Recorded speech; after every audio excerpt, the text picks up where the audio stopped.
Pues vamos a continuar con la serie que nos ocupa por todos estos domingos y creo que nos va a ocupar por varios domingos más. Perdón, es acerca del Sermón del Monte, el más grande sermón predicado y el más famoso, predicado por nuestro Señor Jesucristo, el más extraordinario sermón que haya escuchado el ser humano jamás, ¿verdad?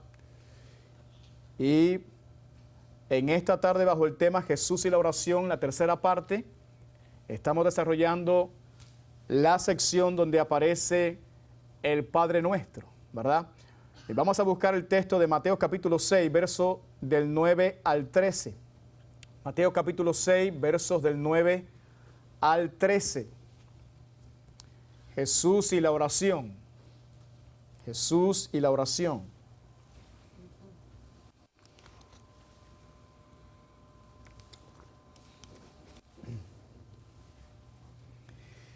Dice la palabra de nuestro Dios: vosotros pues oraréis así: Padre nuestro que estás en los cielos, santificado sea tu nombre.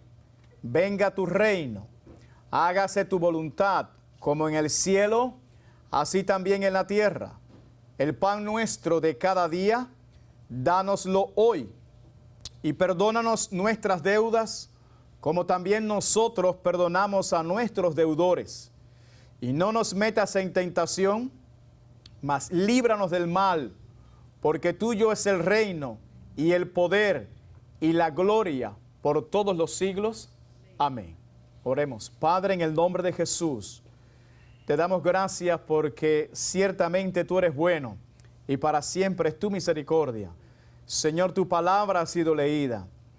Estamos en tus manos, Señor, para que tú puedas usar nuestra vida con tal de que tu palabra sea expuesta y alumbre los ojos de nuestro entendimiento. La ley de Jehová es perfecta, que convierte el alma. Yo te ruego, Señor, que así como hace 2000 años atrás tú hablaste este sermón a las multitudes, así en el día de hoy también tú lo puedes hacer. Que tú hables a nuestras vidas y que esta palabra, Señor, haga el efecto por la cual tú la envías en el día de hoy. Que haya señal evidente de que tú estás entre nosotros hablando a nuestras vidas. Confirma tu palabra, Padre. En el nombre de Jesús te damos gracias. Amén. Amén. Como ustedes saben, amados hermanos, estamos en una sección del Sermón del Monte donde Jesús quiere advertir a sus discípulos acerca de el peligro de un pecado terrible, que es el pecado de la hipocresía. La hipocresía religiosa, manifestada a través de los escribas y fariseos, que eran capaces aún de usar un elemento tan importante en la vida de un creyente como es la oración, para autoexaltarse, de tal manera que ellos aprovechaban los lugares públicos, ¿verdad?, las esquinas de las calles y las sinagogas para hacer sus oraciones públicas, donde hubiera muchas personas que pudieran aplaudirles, que pudieran alabarles, ¿verdad? Ellos no oraban a Dios. Su propósito no era tener comunión con Dios. Su propósito era que los hombres los vieran. Por tanto, Jesús dijo: ya tienen su recompensa. Si lo que ustedes quieren es que los hombres le vean, esa es toda la recompensa que ustedes van a recibir. Pero de Dios ustedes no van a recibir nada. Dios no bendice la hipocresía, ¿verdad? Y Él quiere advertir a sus discípulos de un pecado tan horrible como es la hipocresía. Es por eso que nos dice: cuando ustedes vayan a orar, ustedes entren en su aposento y cerrada la puerta, oren a su Padre que está en secreto. Y su Padre que ve en lo secreto los va a recompensar en público. Bien dijo a sus discípulos: y orando, no usen vanas repeticiones como los gentiles, que piensan que por su palabrería serán oídos. Porque vuestro Padre Celestial sabe cuál es su necesidad antes que ustedes le puedan pedir. A continuación, el Señor comienza a enseñar a sus discípulos la manera correcta de orar. Por eso es que Él dijo, vosotros pues oraréis así. O sea, está el Señor mostrando un modelo de oración para que nosotros entendamos la forma correcta de orar, cómo tenemos que conducirnos en nuestra oración delante de Dios. Y fíjese que el Señor enseña en esta famosa oración conocida como el Padre Nuestro, nos ilustra 6 peticiones importantes en esta oración, ¿verdad? 6 peticiones. Las primeras 3 peticiones tienen que ver con Dios y su honor. Y las últimas 3 peticiones tienen que ver con nuestras necesidades personales. De manera que Jesús nos está enseñando un principio aquí. Y el principio que Cristo nos enseña es que primero tenemos que buscar el reino de Dios y su justicia, y todas las demás cosas os serán añadidas. Hay una prioridad en la oración. La prioridad es Dios y su reino. Y luego son nuestras necesidades personales. Para que tengamos una idea, amados hermanos, de las peticiones que aparecen aquí, que repito, son 6 peticiones. La primera de ellas es, santificado sea tu nombre. Esa es la primera petición que nosotros como creyentes tenemos que hacerle a nuestro Dios. Santificado sea tu nombre. La segunda es, venga tu reino. La tercera es, hágase tu voluntad. La cuarta, el pan nuestro de cada día, dánoslo hoy. La quinta petición, y perdónanos nuestras deudas. Y la sexta petición, y no nos metas en tentación, mas líbranos del mal. La oración modelo, amados hermanos, conocida, repito, como el Padre Nuestro, dice Cristo que debe comenzar con un reconocimiento de la paternidad de Dios. Por eso es que nos dirigimos a Él como Padre Nuestro, Padre Nuestro. Pero debe concluir, según dice el Señor, con el reconocimiento de la gloria y la majestad de Dios. Por eso es que dice, porque tuyo es el reino y el poder y la gloria por todos los siglos. Amén. Amén. En el mensaje anterior vimos la primera de las peticiones que contempla esta oración modelo. Santificado sea tu nombre. Aprendimos que el nombre de Dios es mucho más que un título para designarlo. El nombre de Dios implica todo su ser. El nombre de Dios nos enseña a nosotros la naturaleza de Dios. El nombre de Dios nos ilustra sus atributos, nos ilustra cuál es su voluntad y su carácter. De manera que el nombre encierra todo el ser de Dios. Es mucho más que un título para designarlo. Por lo tanto, cuando nosotros estamos pidiendo que sea santificado su nombre, lo que estamos pidiendo es que Dios, que la persona de Dios sea reverenciada, sea honrada, sea glorificada, que Dios sea magnificado en la tierra. Eso es lo que estamos pidiendo nosotros, que sea respetado Dios, que sea reverenciado por lo que Él es en esta tierra. El Señor Jesús quiere que entendamos que hay uno solo que es digno, y es Dios. Dios. Dios es el único que es digno. El Señor nos enseña que la meta suprema de nuestras vidas es glorificar a Dios aún en las cosas más pequeñas de nuestra vida. No es que no tengamos otras metas en la vida. No. Usted puede tener algún propósito en su vida. Pero el propósito fundamental por el cual nosotros existimos en esta tierra es para glorificar a Dios. Para glorificar a Dios. El sentir más profundo y genuino que debe existir en el corazón de un cristiano es que toda su vida glorifique a Dios, que exalte a Dios. Ese debe ser el sentir en nuestras vidas, porque el centro de la historia no somos nosotros. El centro de la historia es Dios. Dios. Él es el centro. No nosotros, repito, Él es el centro.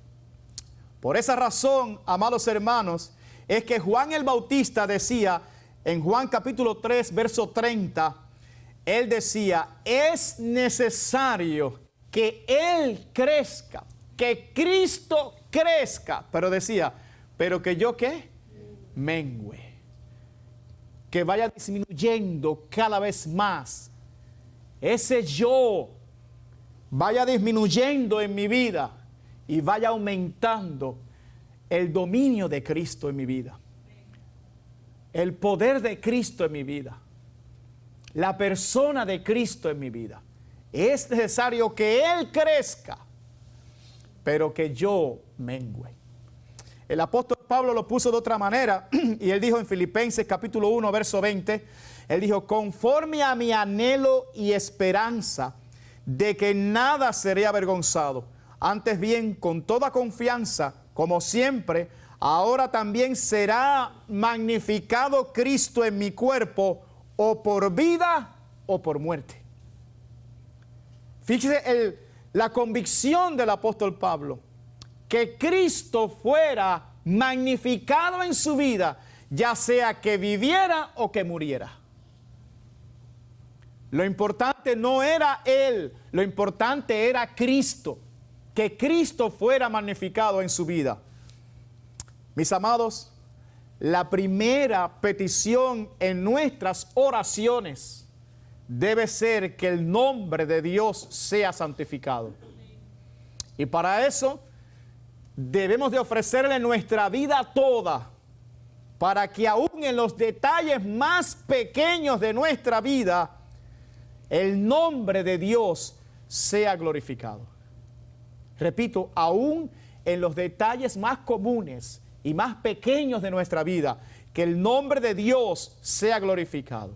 El apóstol Pablo dijo en 1 Corintios capítulo 10, verso 31, si pues coméis o bebéis, fíjense, cosas tan comunes y sencillas de nuestra vida, si pues coméis o bebéis o hacéis otra cosa, dice, hacedlo todo para la gloria de Dios. La pregunta aquí es, ¿tú estás viviendo para la gloria de Dios? ¿Tu vida glorifica a Dios? Todo lo que tú haces glorifica a Dios. ¿Quién es el centro de tu vida? ¿Tú o Dios? Si tú reconoces que la prioridad de tu vida ha sido tú y no Dios, los planes tuyos y no los planes de Dios, si reconoces que las peticiones giran en torno a tus necesidades personales y no en torno a la gloria de Dios, entonces yo te digo que hoy tú tienes la oportunidad de rectificar. Hoy Cristo te enseña que la primera prioridad en nuestro clamor debe ser que el nombre de Dios sea santificado. Pero la segunda petición, amados hermanos, que aparece en ese modelo de oración es, venga tu reino, venga tu reino. ¿Qué significa esa expresión? ¿Qué implica para nosotros que venga el reino de Dios? Eso es lo que queremos abordar en el día de hoy, en este mensaje, con la gracia del Señor. Vamos a definir qué cosa es el reino de Dios, hermano. Humanamente hablando, un reino es una porción de territorio donde gobierna un rey. Y allí se hace la voluntad de ese rey. Y todos los habitantes de ese reino cumplen las leyes de ese rey, ¿verdad? Eso es humanamente hablando.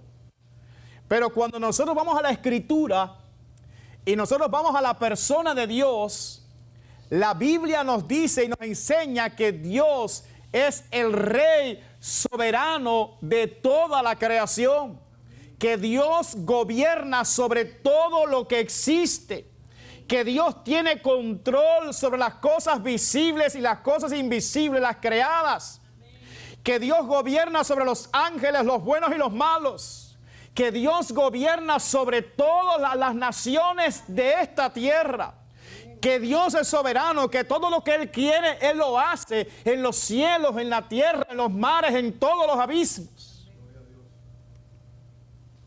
Él es quien gobierna. Él es el Rey del universo. Él hace como Él quiere en el ejército del cielo y de la tierra. Y hubo un rey que fue tratado por Dios, Nabucodonosor, que lo expresó de la siguiente manera. En Daniel capítulo 4, versos del 1 al 3, dice: Nabucodonosor rey, a todos los pueblos, naciones y lenguas que moran en toda la tierra, paz os sea multiplicada. Conviene que yo declare las señales y milagros que el Dios Altísimo ha hecho conmigo. Cuán grandes son sus señales y cuán potentes sus maravillas. Su reino, reino sempiterno, y su señorío de generación en generación. Amados hermanos, a pesar de que Dios gobierna y de que su reino es un reino sempiterno, sin embargo, no es a este tipo de reino al cual Jesús se refiere en la oración modelo cuando dice: venga tu reino. No, no es a ese tipo de reino. Para que nosotros podamos entender a cuál tipo de reino se refiere Jesucristo cuando Él nos pide que cuando oremos a Dios digamos: venga tu reino, tenemos que entender que nuestros primeros padres, Adán y Eva, pecaron. Y cuando ellos pecaron, ellos introdujeron en este mundo, a través del pecado, un reino, un gobierno que es conocido como el reino del pecado y de la muerte y de las tinieblas. Un reino que gobierna sobre todos los seres humanos. Ellos le dieron entrada a ese reino. Alabado sea Dios. Romanos capítulo 5, verso 12, el apóstol Pablo dice: por tanto, como el pecado entró en el mundo por un hombre, y por el pecado la muerte, así la muerte pasó a todos los hombres por cuanto todos pecaron. Fíjese, Romanos 5:14 sigue diciendo el apóstol: no obstante, dice, reinó la muerte desde Adán hasta Moisés, aún en los que no pecaron a la manera de la transgresión de Adán, el cual es figura del que había de venir. Dice ahí, amados hermanos, que reinó la muerte. Entonces, a través del pecado de nuestros padres, Adán y Eva, entró ese reino, entró ese tirano, entró ese gobierno. Dice, reinó la muerte. Es un reino de muerte, es el reino del pecado, es el reino de las tinieblas que entró a este mundo. Alabado sea Dios. Más adelante, el escritor de Hebreos califica a ese reino, escuche, como el imperio de la muerte. Escuche bien, el imperio de la muerte, cuyo rey o emperador de ese imperio de la muerte dice que era el diablo. Hebreos capítulo 2, verso 14, dice: así que, por cuanto los hijos participaron de carne y sangre, él también participó de lo mismo, para destruir por medio de la muerte al que tenía el imperio de la muerte, esto es, al diablo. De manera, amados hermanos, que ese pecado de nuestros padres hizo que entrara un reino, un gobierno a esta tierra y a todos los seres humanos, que es el reino del pecado, el reino de la muerte, conocido también como el imperio de la muerte, cuyo rey o emperador era el diablo. Alabado sea Dios. Pero la Biblia nos enseña que el Dios soberano tenía un plan desde antes de la fundación del mundo. Que nada de esto escapaba del anticipado consejo de Dios.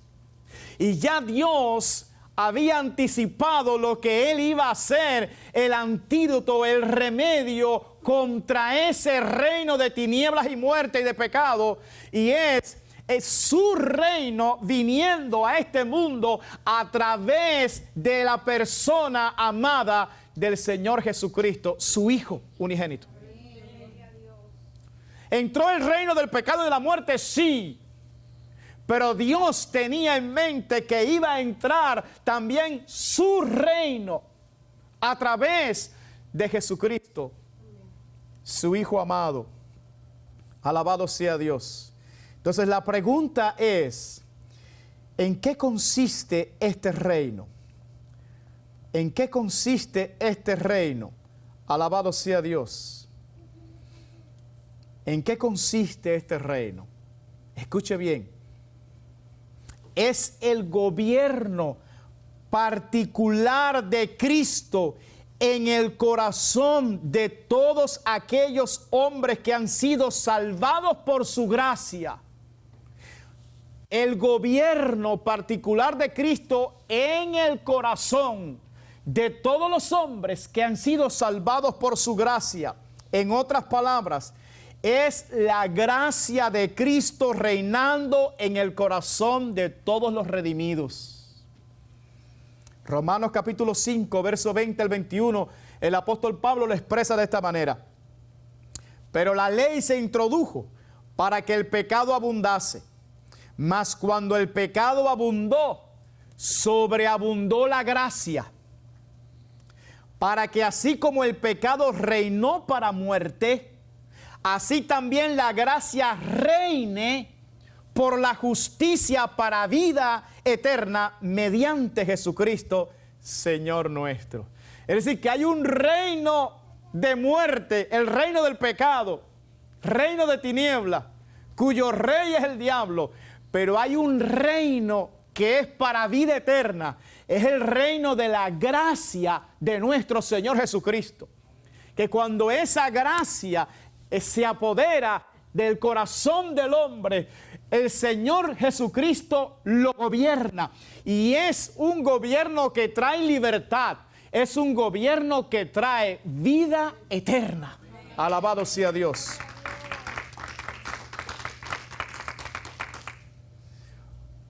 Por eso dice el apóstol Pablo, para que así como el pecado reinó para muerte, así también la gracia reine por la justicia para vida eterna mediante Jesucristo, Señor nuestro. Cuando Cristo dijo, venga tu reino, se refiere al reino de su gracia. Al reino de su gracia. Su gracia reinando en el corazón de los hombres que Él ha redimido.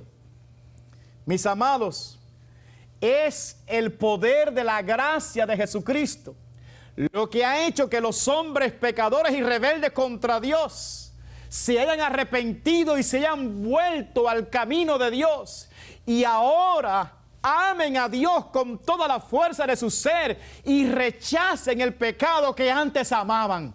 Es el poder de esa gracia lo que ahora reina para vida en el corazón de los redimidos. Alabado sea Dios. Ha sido el poder del Espíritu Santo que ha transformado el corazón de aquellos que han sido llenos de esa gracia de Cristo. Y aunque todavía estas personas viven en este mundo, sin embargo, no son de este mundo, porque ahora son habitantes del reino de los cielos. Aleluya. En otras palabras, amados, la gracia de Cristo nos ha librado del poder del pecado en nuestras vidas. Ahora su gracia reina en nuestros corazones, librándonos del yugo de esclavitud del pecado y del reino de la muerte y de las tinieblas. Su gracia ha sido tan poderosa que nos ha trasladado del reino de las tinieblas y de la muerte, del reino del pecado, al reino de la vida eterna y de la libertad gloriosa del Espíritu de Dios. Hemos sido trasladados del reino. Alabado sea Cristo. Yo no sé cuánto se gozan, hermano. Colosenses capítulo 1, versos 13 al 14, dice el apóstol Pablo, el cual nos ha librado. Escuche, el cual nos ha librado de la potestad de las tinieblas y trasladado al reino de su amado Hijo, en quien tenemos redención por su sangre, el perdón de pecados. Ya no estamos en aquel reino de tinieblas y de muerte. No, ahora fuimos trasladados al reino de su amado Hijo Jesucristo, por medio de su sangre. Por medio de su sangre. Hemos sido rescatados, no con oro ni con plata, no. Fuimos rescatados de nuestra vana manera de vivir por medio de la sangre preciosa de nuestro Señor Jesucristo. Como de un cordero sin mancha y sin contaminación, recibimos el perdón de nuestros pecados y ahora somos habitantes de otro reino. Alabado sea Dios. Mis amados, el reino de Cristo es un reino espiritual. El reino de Cristo es un reino espiritual.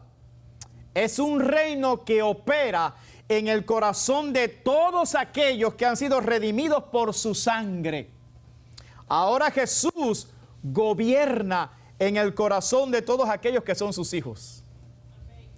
Personas que ya no aman a este mundo. No, son personas que ahora aman a Dios, que aman las cosas de arriba, no las de abajo, sino las de arriba son las que aman.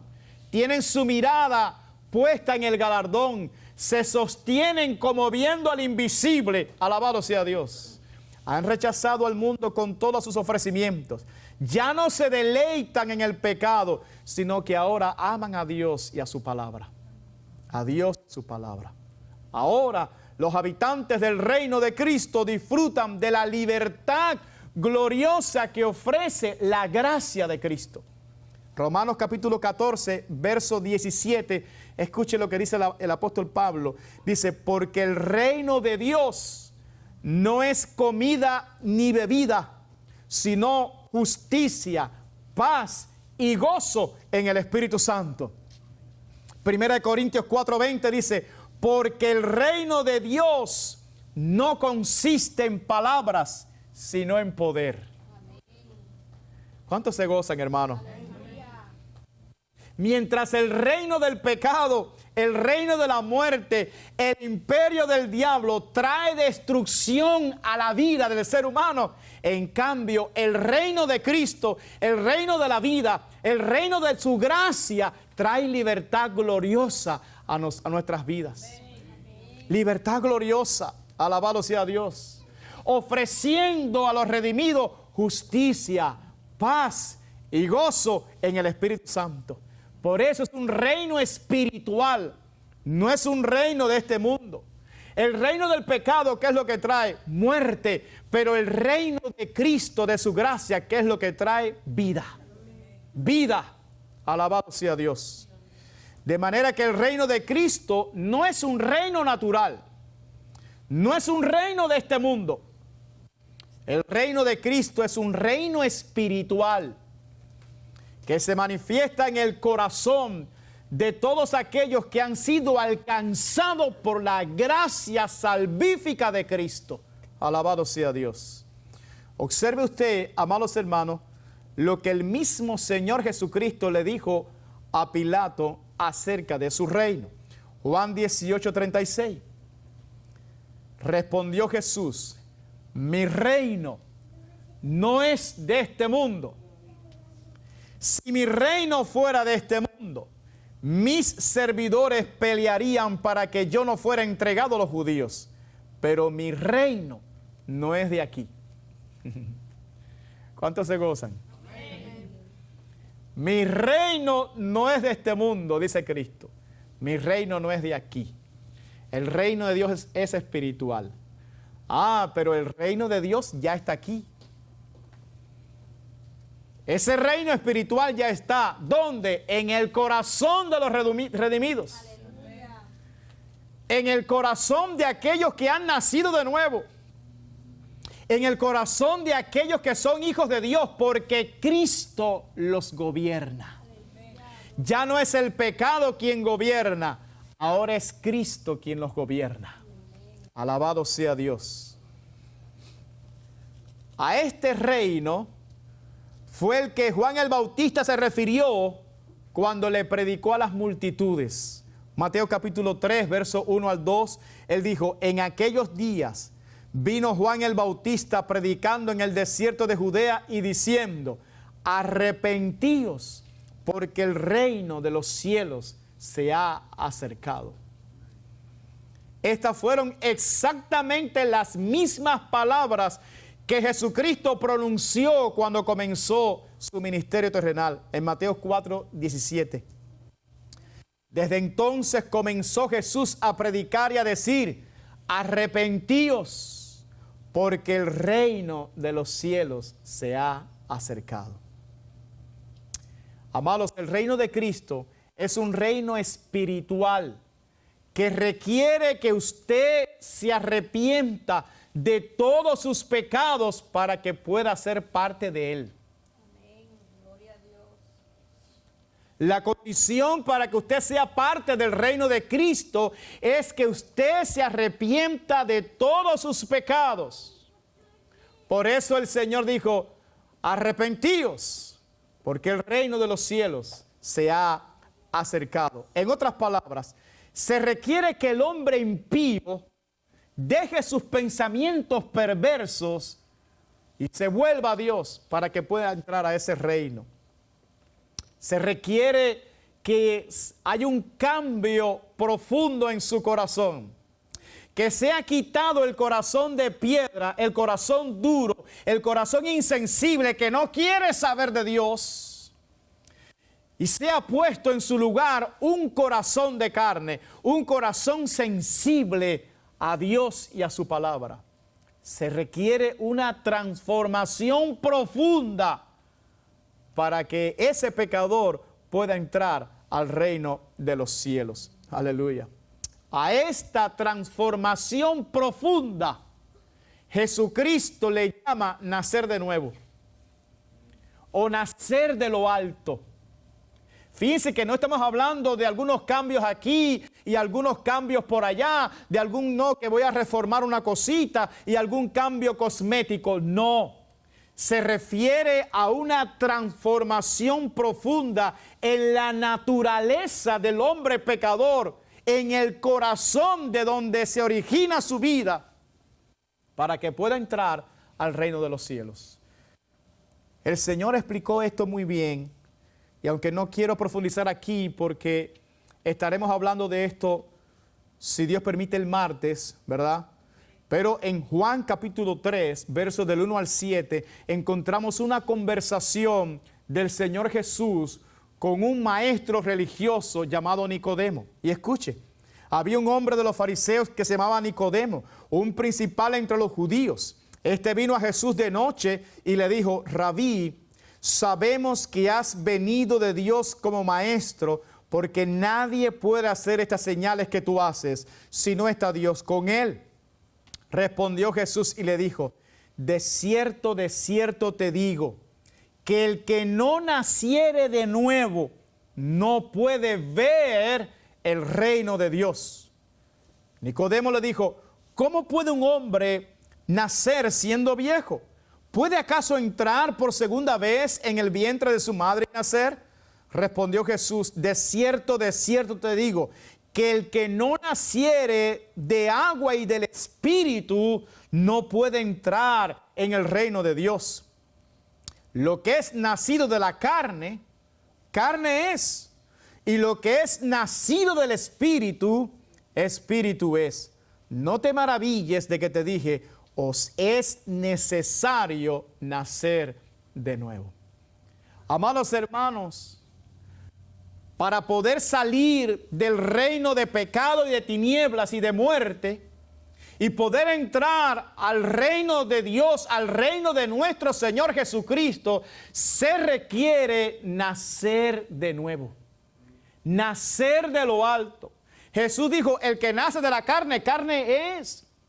Los hombres que viven según su naturaleza carnal, ¿en qué piensan? En las cosas de la carne. ¿Cuál es su deleite? Las cosas de este mundo, el pecado. Ellos no pueden vivir sin pecar, no conciben la vida sin las cosas de este mundo. Por eso no ven atractivo en el reino de los cielos. Por eso le parece locura el reino de Cristo.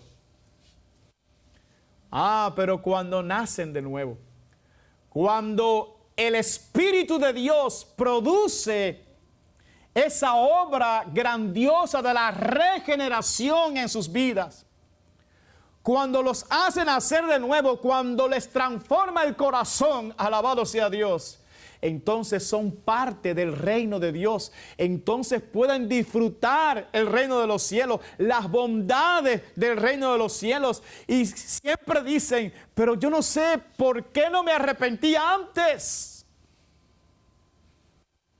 No sé por qué no vine a Cristo antes. Alabado sea Dios. Cuando comienzan a disfrutar el reino de los cielos, las bondades del reino de Dios. Mis amados, sin esta transformación profunda, sin este nuevo nacimiento, el hombre tendrá una religión, pero no estará en el reino de Dios. Es por eso que usted ve personas en las congregaciones que llevan años y no cambian. Años siendo las mismas personas. Ellos tienen una religión, pero no están en el reino de Dios. Porque se requiere de esta obra, que no es una obra humana, que es una obra que solamente Dios la puede hacer en el corazón humano, para que entonces puedan entrar a ese reino. Alabado sea Dios. No es un cambio cosmético, amados hermanos, sino una transformación profunda en el corazón, lo que el hombre necesita para poder ver y entrar en el reino de Dios. Y ahora que ya sabemos a qué tipo de reino Jesucristo se refiere cuando nos enseñó que en nuestras oraciones debemos pedirle al Padre, venga a tu reino.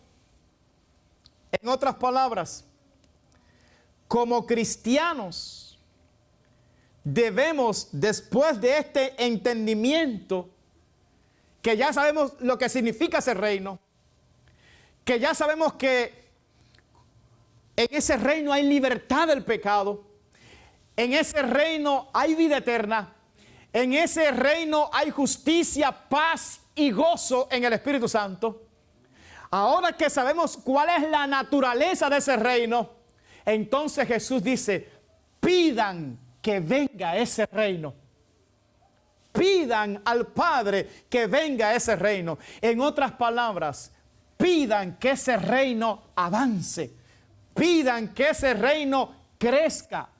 Pidan que ese reino alcance familias, alcance corazones perdidos, alcance matrimonios desbaratados, alcance ciudades hundidas en las tinieblas. Pidan que venga ese reino para que haya libertad en el corazón de los hombres, pero sobre todas las cosas, para que el nombre de Dios sea glorificado.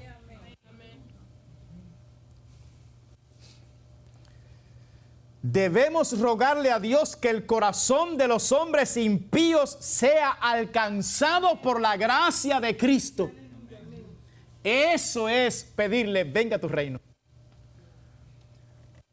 Cuando tú le dices a Dios, venga a tu reino, lo que estás diciendo es que tu gracia alcance a este familiar que está perdido, a este vecino que no entiende, que está hundido en el lodo, que no se da cuenta que su pecado es lo que lo está llevando al abismo. Señor, que venga tu reino y lo alcance tu gobierno, que gobierne tu gracia, Cristo, en ese corazón. Alabado sea Dios. Cuando nosotros decimos que venga tu reino, estamos diciendo que el pecado retroceda en este mundo, pero que la justicia de Dios avance. Nuestra petición a Dios debe ser que el reino del diablo sea destruido, pero que el reino de Cristo avance. Debemos rogarle a Dios que las obras del diablo en este mundo sean destruidas, pero que las obras de Cristo sean manifestadas en los hombres. Aleluya. Eso es decirle, venga a tu reino.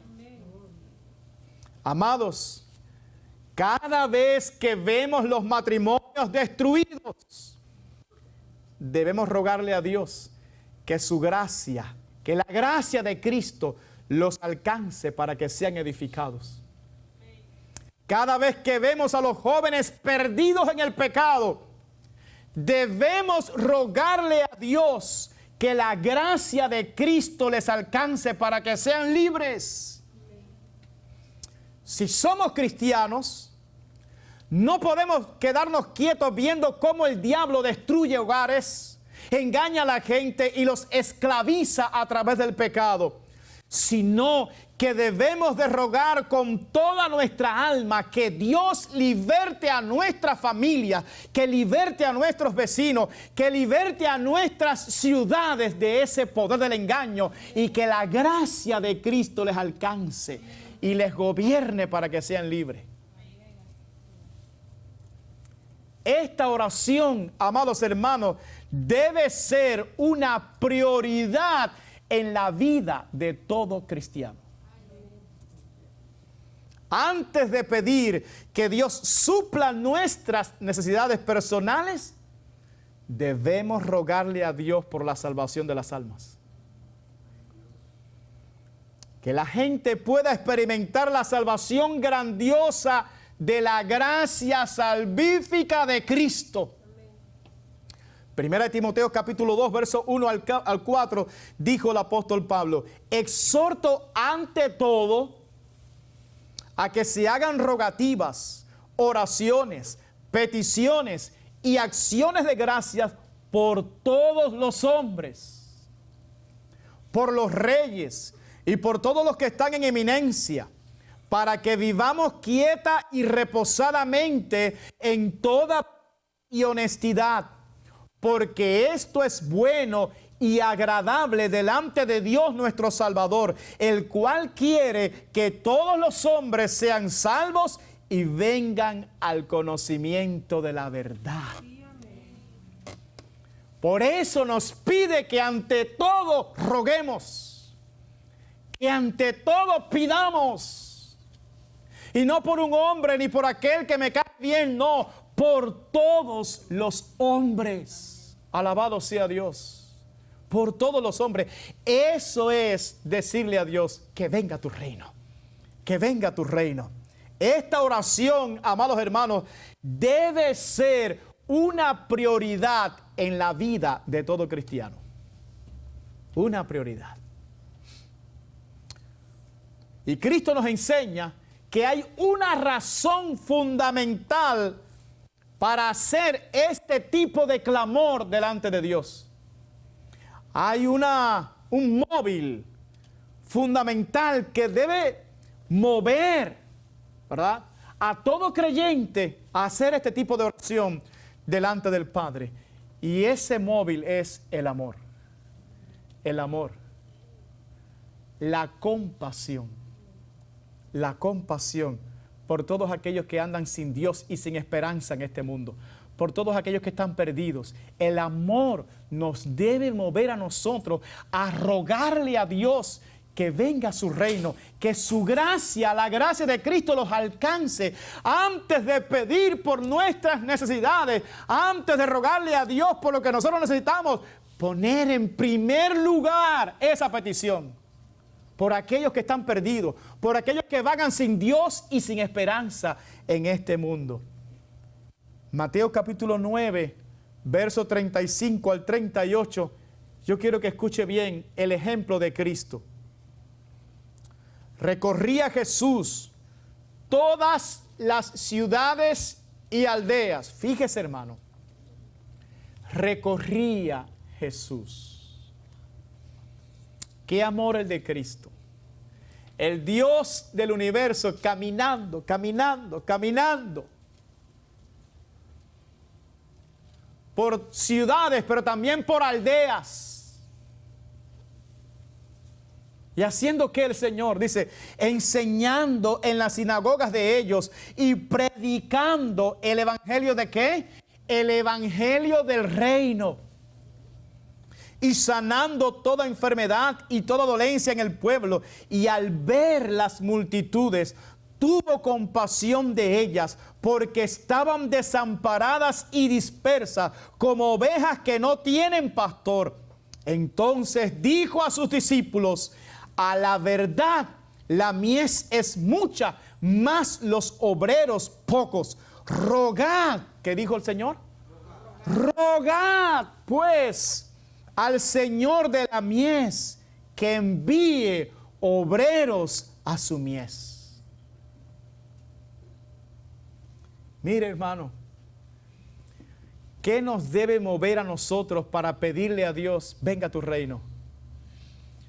La compasión por los perdidos.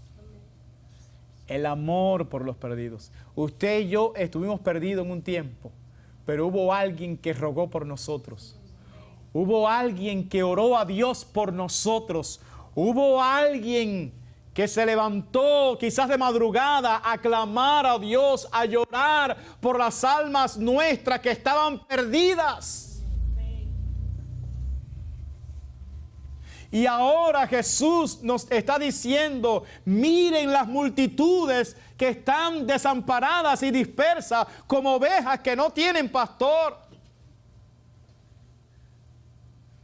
Cuando Jesús miró las multitudes, ¿qué fue lo que había allí en esas multitudes, hermanos? Habían matrimonios destrozados, allí habían ladrones, hipócritas, allí había fariseos, gente que se creían buenos, pero que estaban perdidos. Pero ¿qué hizo Jesús? Tuvo compasión de ellos. Los consideró como ovejas desamparadas y dispersas que no tienen pastor.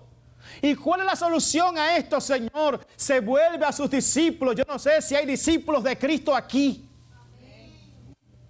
Pero se vuelve a sus discípulos y les dijo, rueguen, rueguen, clamen, giman al Señor de la mies que envíe obreros a esa mies.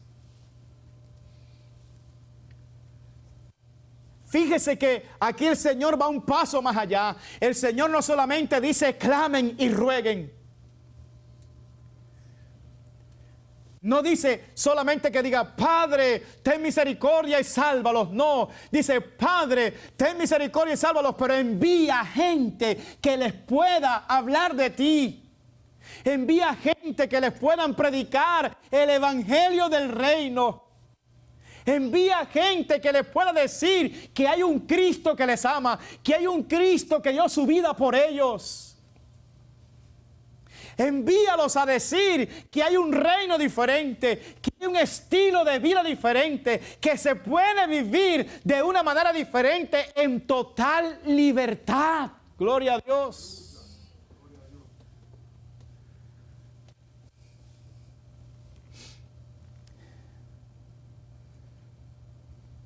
La oración no debe ser solamente Dios envía predicadores y salva a los perdidos. No, la oración tiene que ser Dios envíame a mí. Como dijo el profeta Isaías, heme aquí, envíame a mí.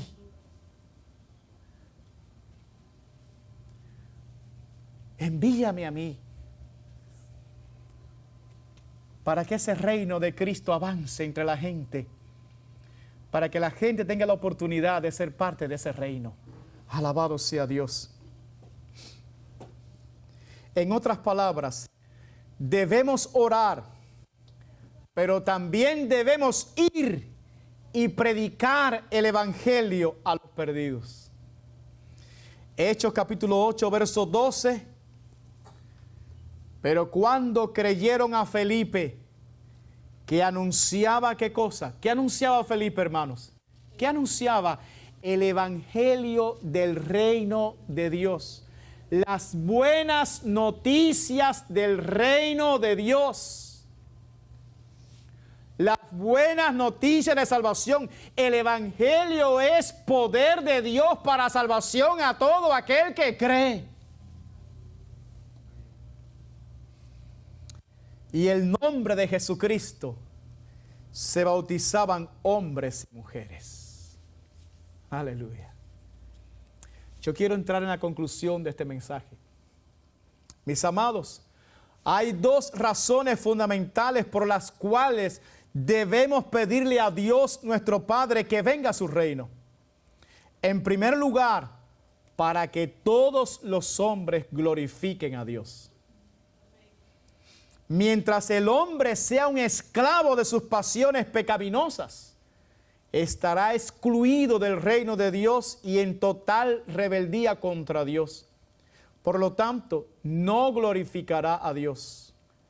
Pero el día que sea libertado por la gracia de Cristo de su pecado y de ese reino de tinieblas y oscuridad, desde ese día en lo adelante, glorificará a Dios para siempre, para siempre.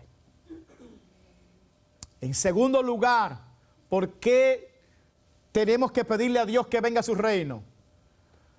Para que los hombres que se arrepientan y nazcan de nuevo experimenten las bondades del reino de los cielos. Para que reciban el perdón de todos sus pecados.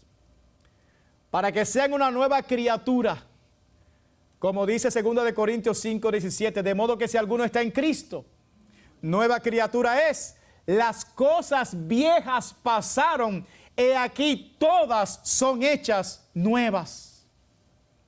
Para que reciban la vida eterna, porque el que tiene al Hijo tiene la vida. Porque el que cree en el Hijo de Dios tiene vida eterna. Alabado sea Dios. Porque ha pasado de las tinieblas a la luz, de la muerte a la vida, de la maldición a la bendición. Gloria a Dios. Para que experimenten las bondades del reino. Mis amados, Cristo nos enseña que este tipo de petición debe ser una prioridad en nuestra vida de oración. Debemos rogarle a Dios que la gracia de Cristo liberte y gobierne el corazón de los hombres. Ese debe ser un clamor de nosotros. Mis amados, si usted reconoce en el día de hoy que la prioridad de tu vida eres tú y no Dios, planes y no los planes de Dios, si reconoce que tus peticiones giraban en torno a tus necesidades personales y no giraban en torno a la gloria de Dios, hoy te digo que tienes la oportunidad de rectificar y de arrepentirte y de poner las prioridades correctas. Primero, el reino de Dios, ¿verdad? Mateo 6:33 dice, mas buscad primeramente, ¿qué cosa? El reino de Dios y su justicia, y todas estas cosas os serán ¿qué? Añadidas. Amada iglesia de Cristo, el Señor nos enseña que la prioridad de nuestras vidas no debe ser que tengamos una casa más grande y más cómoda, más lujosa, ni un mejor trabajo. Esa no debe ser la prioridad esencial de nuestra vida, no. Sino que el reino de Dios avance. que el reino de Dios se extienda por toda la tierra. Y para eso, Él cuenta con sus discípulos. ¿Cuántos discípulos de Cristo hay aquí? Él espera que sus discípulos le rueguen a Dios que envíe obreros a su mies. Y no solamente eso, sino que se conviertan en esos obreros que van a ir a predicar el evangelio a toda criatura. Y yo te pregunto, ¿es esa la prioridad de tu vida?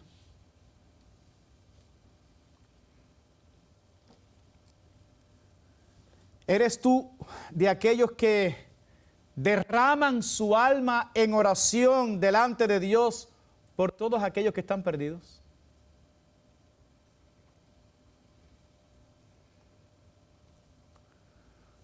Lucas capítulo 8, versículo 1.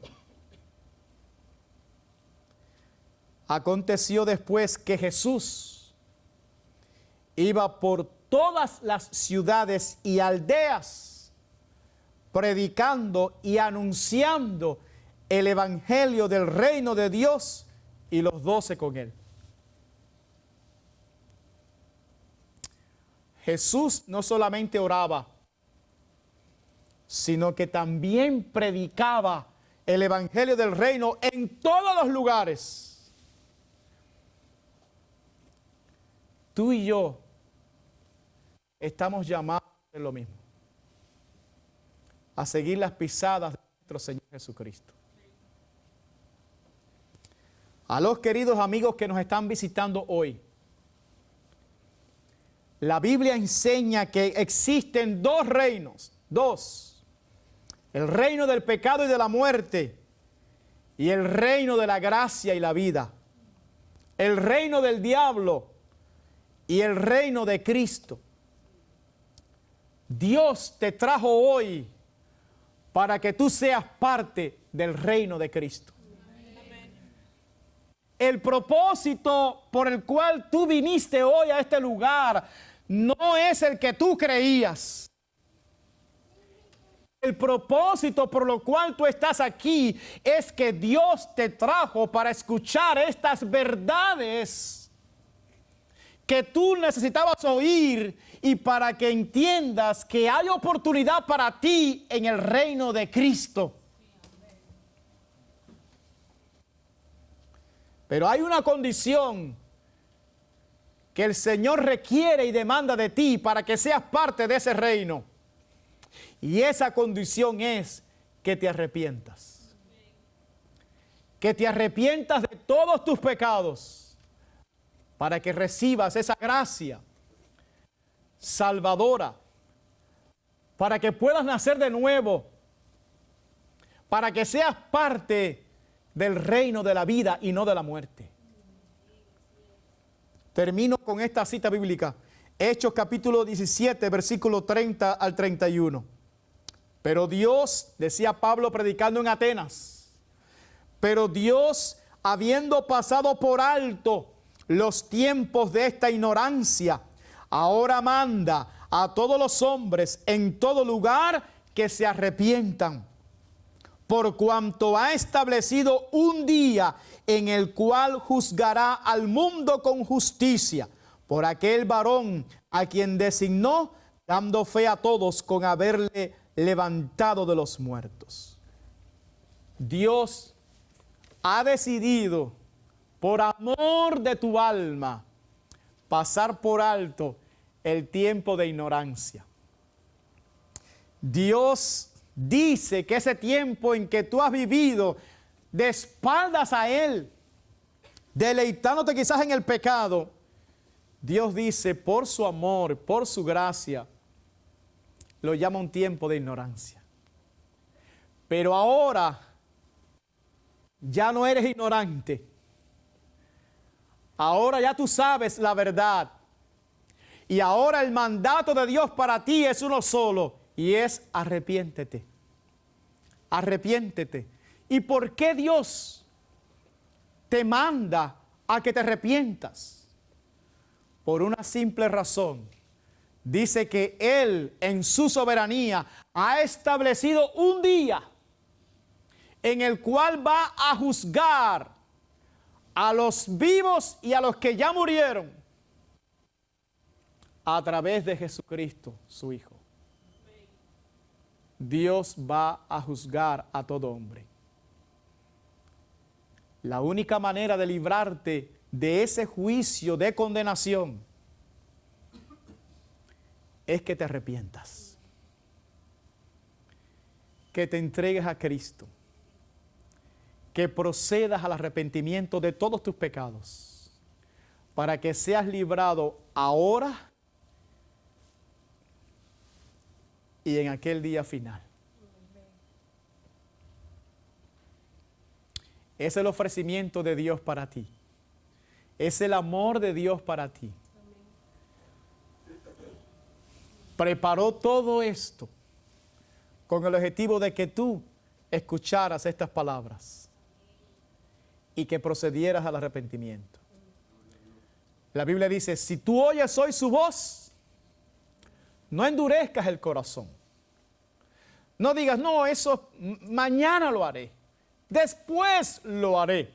No, no creas esa mentira, porque no sabemos si hay un mañana. Y no sabemos si hay otra oportunidad. El Señor en su palabra, en cuanto al tema de la salvación del alma, siempre dice hoy. Él nunca dice mañana, Él siempre dice hoy. Hoy es el día de salvación. Hoy es el día de salud. Jamás Dios dice mañana. El pecado que mora en ti te dice mañana. Déjalo para después. El diablo, que es malo y que es enemigo de tu alma, te dice, no hagas caso a eso. Déjalo para después.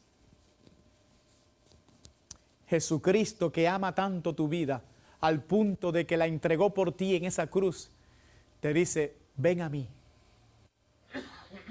Ven a mí.